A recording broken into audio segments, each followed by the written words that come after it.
Hi అండి, welcome to Matangi kitchen. ఈరోజు మన కిచెన్లో పన్నీర్ బటర్ మసాలా రెసిపీ ఎలా తయారు చేయాలో చూద్దాం. ముందుగా నాదో రిక్వెస్ట్ అండి, మీరు ఈ ఛానల్ని ఫస్ట్ టైం చూస్తుంటే కనుక ప్లీజ్ సబ్స్క్రైబ్ చేసుకుని వీడియోని చివరి వరకు చూడండి. ఇంక లేట్ చేయకుండా వీడియో స్టార్ట్ చేసేద్దాం. ముందుగా 10 నుంచి 15 జీడిపప్పుల్ని ఈ విధంగా మునిగేంత వరకు నీళ్లు వేసి 20 నిమిషాల పాటు నానబెట్టుకోవాలి.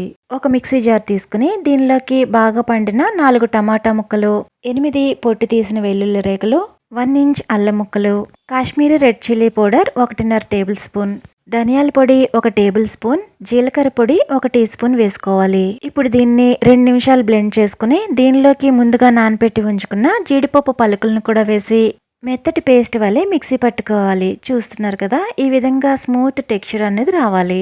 ఇప్పుడు ఇక్కడ నేను చూపిస్తున్న విధంగా పన్నీర్ని ఈ విధంగా కొంచెం పెద్ద సైజు క్యూబ్స్గా కట్ చేసుకోవాలి. నేను ఇక్కడ 500 గ్రామ్స్ వరకు పన్నీర్ తీసుకున్నాను.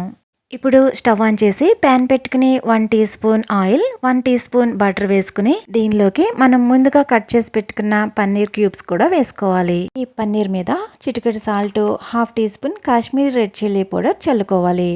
చివర్లో మనం పన్నీర్ని గ్రేవీలో వేసినప్పుడు ముక్కల కింద విడిపోకుండా ఉండడం కోసం ముందుగా ఇలా వేపించుకోవడం వల్ల పన్నీర్ స్ట్రక్చర్ అన్నది మారిపోకుండా ఉంటుంది. అంటే మనం పన్నీర్ని కట్ చేసినప్పుడు ఏ షేప్లో ఉందో కర్రీ పూర్తయ్యాక కూడా అదే షేప్లో ఉండటం కోసం ఈ విధంగా ముందుగా ఫ్రై చేసుకోవాలి. 2 నిమిషాల వరకు ఫ్రై చేశాక ఒక ప్లేట్లోకి తీసుకోవాలి. ఇప్పుడు అదే ప్యాన్లో 2 table spoons oil, 1 table spoon butter వేసుకుని బటర్ కరిగిన తర్వాత 3 యాలకులు, 1/2 ఇంచ్ దాల్చిన చెక్క, 1 బిర్యానీ ఆకు, 1 టీ స్పూన్ జీలకర్ర వేసుకోవాలి. ఇప్పుడు ఈ మసాలాలన్నీ బాగా వేగిన తర్వాత దీనిలోకి చిన్నగా కట్ చేసుకున్న 3 మీడియం సైజ్ ఉల్లిపాయ ముక్కలు వేసుకోవాలి. వీటిని మీడియం టు హై ఫ్లేమ్లో మంచి గోల్డెన్ కలర్ వచ్చే వరకు వేపించుకోవాలి. ఇప్పుడు దీనిలోకి 1/2 స్పూన్ పసుపు, 1/2 teaspoon Kashmiri red chilli powder వేసి ఇదంతా కూడా 2 నిమిషాలు ఇలా వేపించుకున్న తర్వాత దీనిలోకి 1/2 గ్లాస్ వరకు వేడి నీళ్ళు వేసుకోవాలి. ఇప్పుడు లో టు మీడియం ఫ్లేమ్లో ఈ ఉల్లిపాయ ముక్కలు సాఫ్ట్ అయ్యే వరకు కుక్ చేసుకోవాలి. ఇలా వాటర్ని ఎవాపరేట్ అయ్యాక మనం ముందుగా మిక్సీ పెట్టుకున్న టమాటో జీడిపప్పు గ్రేవీ వేసి ఇదంతా బాగా కలిసేటట్టు కలుపుకోవాలి.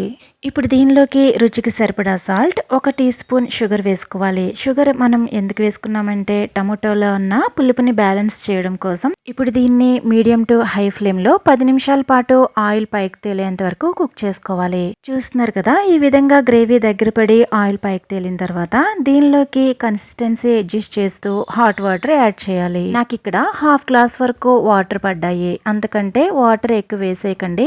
మన కన్సిస్టెన్సీ మనకి ఎలా కావాలో దాన్ని చూసుకుంటూ వాటర్ యాడ్ చేసుకోవాలి. ఇలా వాటర్ యాడ్ చేసిన తర్వాత దీనిలోకి మనం ముందుగా ఫ్రై చేసి ఉంచుకున్న పన్నీర్ ముక్కల్ని యాడ్ చేసుకోవాలి. ఈ పన్నీర్ ముక్కల్ని గ్రేవీలో బాగా కలిసేటట్టు కలుపుకోవాలి. ఇలా కలుపుకున్న తర్వాత 2-3 నిమిషాలు లో టు మీడియం ఫ్లేమ్లో కుక్ చేసుకోవాలి. ఇప్పుడు దీనిలోకి 1/2 teaspoon kasuri methi, 1/2 teaspoon garam masala, 2 tablespoons butter వేసుకోవాలి. ఇదంతా బాగా కలిసేటట్టు కలుపుకోవాలి. ఇప్పుడు చివరిగా 3 to 4 table spoons fresh cream వేసుకోవాలి. అంతేనండి, మన restaurant style paneer butter masala recipe ready అయిపోయింది. మీకు ఈ వీడియో నచ్చితే ప్లీజ్ లైక్ చేయండి, సబ్స్క్రైబ్ చేసుకోవడం అస్సలు మర్చిపోవద్దు. మరో మంచి వీడియోలో మళ్ళీ కలుద్దాం. అంతవరకు టేక్ కేర్, బై బై.